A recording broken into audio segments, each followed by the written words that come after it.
नमस्कार मित्रों, श्रावण महीना चल रहा है तो एक वीडियो सोचा कि भगवान शंकर का अभिषेक कैसे करना चाहिए और किस पदार्थ से करना चाहिए। जल से करने से क्या लाभ होता है और दूध से करने से क्या लाभ होता है, इस पर चर्चा करेंगे। मैं हूं बागेश्वर से डॉक्टर रमेश कांडपाल। हमारे चैनल में जो मित्र नए जुड़े हैं, चैनल को लाइक शेयर सब्सक्राइब अवश्य कीजिएगा। हमारा हिंदू संस्कृति का चैनल पर्व त्योहार निर्णय इत्यादि आपको लेकर के देता है, सब कुछ समय पर आपको बताता है। और मित्रों, यह हमारा रुद्री का पाठ जो है, इसको षडंग बोलते हैं, कोई खड़ंग भी बोलते हैं। तो षडंग 6 होते हैं इसमें, हृदय आदि और सिर आदि, शिखा आदि, कवच आदि, जो हम नेत्र आदि जो होते हैं, इनमें षडंग का न्यास जो हम करते हैं, इसलिए इसको खड़ंग भी बोला जाता है। तो इसका पाठ जो होता है बहुत ही प्रभाव उत्पन्न करता है, अच्छा करता है और अलग अलग कामनाओं के भेद से यह रुद्री का पाठ किया जाता है। और रुद्री का पाठ का जो कामना भेद है, उसके लिए लिंक में जो वीडियो है उसको आप देख सकते हैं, किस प्रकार से इसका पाठ करना चाहिए, कितने आवृत्ति पाठ करना चाहिए, ये लिंक में आपको मिल जाएगा। अब हम बात करते हैं यहाँ पर कि हमें जल क्यों चढ़ाना चाहिए शिव जी पर। जलेन वृष्टिमाप्नोति व्याधि शांति कुशोदके। यदि हम जल से शिव जी पर अभिषेक करते हैं, केवल जल से करते हैं, तो वृष्टिमाप्नोति, वर्षा होती है। व्याधि शांति कुशोदके। अब कुश मिश्रित जल से यदि करते हैं तो आदि व्याधि रोग इत्यादि शांत होते हैं। दधना पशु कामाय श्रिया इक्षुरसेन च। यदि हमको पशुओं की कामना है, पशु हमारे यदि घर में नहीं टिक रहे हैं, पशु नहीं रह पा रहे हैं घर में, तो उसकी यदि कामना है तो दही से अभिषेक करना चाहिए भगवान शंकर का। और लक्ष्मी की प्राप्ति यदि करनी है, इक्षुरसेन, गन्ने के रस से अभिषेक करना चाहिए। मध्वाज्येन धनार्थी शान मुमुक्षु तीर्थवारिणा। यदि शहद से और घी से यदि हम अभिषेक करते हैं तो धन की प्राप्ति होती है। और मुमुक्षु तीर्थवारिणा, मोक्ष की इच्छा करने वाले को तीर्थ के जल से स्नान कराना चाहिए भगवान शंकर को। पुत्रार्थी पुत्र मापनोति पयशाम चाभिषेचनात्।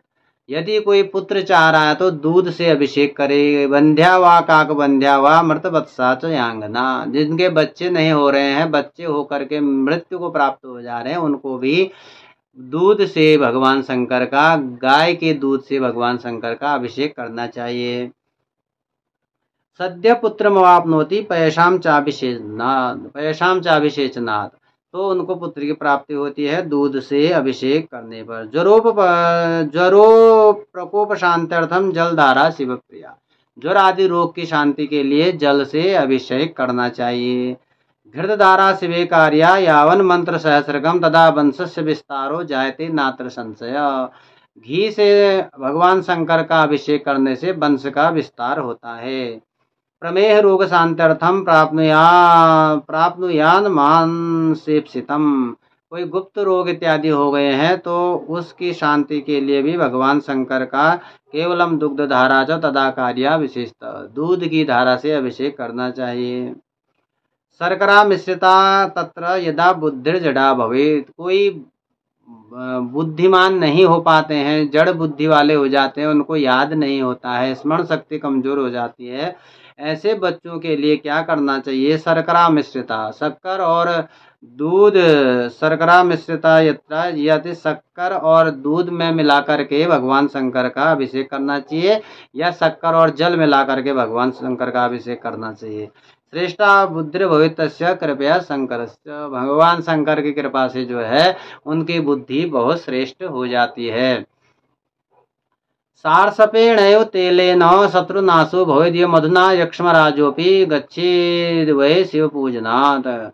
किसी को टीबी इत्यादि बड़े भयंकर भयंकर रोग हो जाते हैं तो उस समय जो है शहद का प्रयोग करना चाहिए, उससे अभिषेक करना चाहिए। और यदि कोई जीवनार्थी तो पैसा श्री कामी इक्षुरसेन वही। श्री लक्ष्मी की प्राप्ति कोई चाह रहा है तो गन्ने के रस से उसको अभिषेक करना चाहिए। पुत्रार्थी शर्करायासु रसेन नार्चे शिवम तथा महालिंगाभिषेकण सुप्रीत शंकरो मुदा।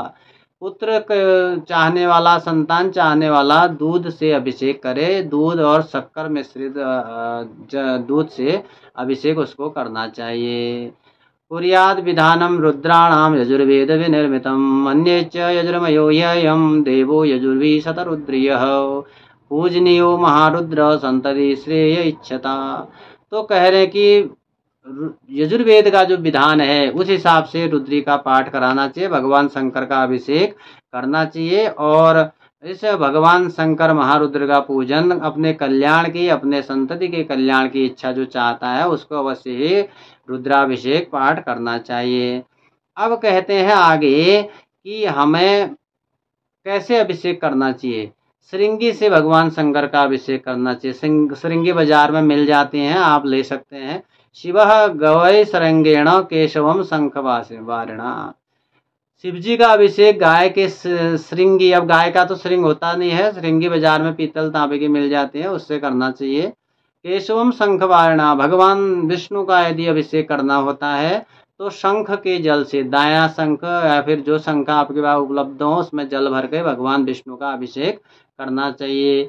विघ्नेशम ताम्र पात्रेण, भगवान गणेश जी को यदि नहलाना है, स्नान कराना है तो तांबे के बर्तन में जल हो उससे स्नान कराना चाहिए। स्वर्णयन जगदम्बिकाम, भगवती जगदम्बा पराम्बा की यदि अभिषेक करना आपको तो सोने का कुछ न कुछ उसमें होना चाहिए, या सोने का कटोरा हो जाए या फिर सोने का कुछ पत्र छोटा सा प्रतिमा उस लोटे में लगा करके तो उससे भी अभिषेक किया जा सकता है। इस प्रकार अभिषेक करने से जो है भगवान शंकर, भगवान जगदम्बा, भगवान गणेश जी, भगवान केशव जो है प्रसन्न हो जाते हैं। तो इसी प्रकार अभिषेक किस प्रकार करना चाहिए, कैसे करना चाहिए, मैंने आपको बताया। मैं हूँ भाग्यश्री से डॉक्टर रमेश कांडपा। इस तरह वीडियो देखने के लिए लाइक शेयर सब्सक्राइब अवश्य कीजिएगा, तभी आपको नई वीडियो प्राप्त हो सकेगी। धन्यवाद, नमस्कार।